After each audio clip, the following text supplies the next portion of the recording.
All right, all. Welcome back to Coffee and Tourniquets, episode 2. As promised, today I would like to go over a breakdown of a range video I did, a training session of self-aid, and kind of talk about some key points, some things that happened when I found when I was training, and maybe some things you observe.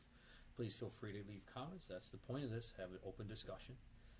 And or email the company, Damascus Medical LLC at gmail.com. Shameless plug. Anyways, without further ado, let's get to the video and the breakdown.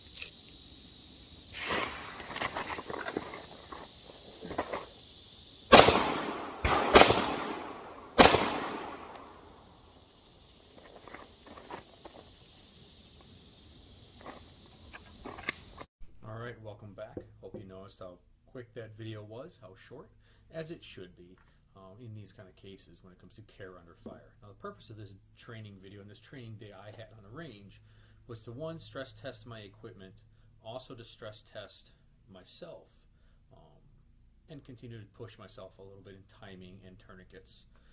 Definitely did notice some difficulty with how I had set up my tourniquet initially, and had to readjust that and after a couple of rounds of training.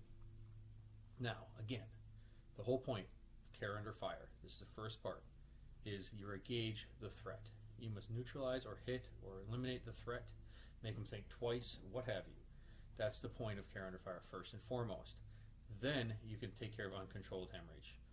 Again, as I say again, but again, uncontrolled hemorrhage, meaning spurting blood, audible bleeding, little blood you hear hitting the floor. That's what a tourniquet's for.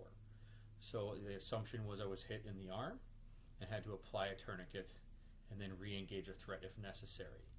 Now, if you notice, one key thing, and I went through this myself and broke this video down, was I went for a reload instead of going to my tourniquet immediately. I thought long and hard on this why I did that. And if you're by yourself, going to that reload will give you a weapon that's back up and running should you be interrupted during the time that you're applying your self-aid or your tourniquet.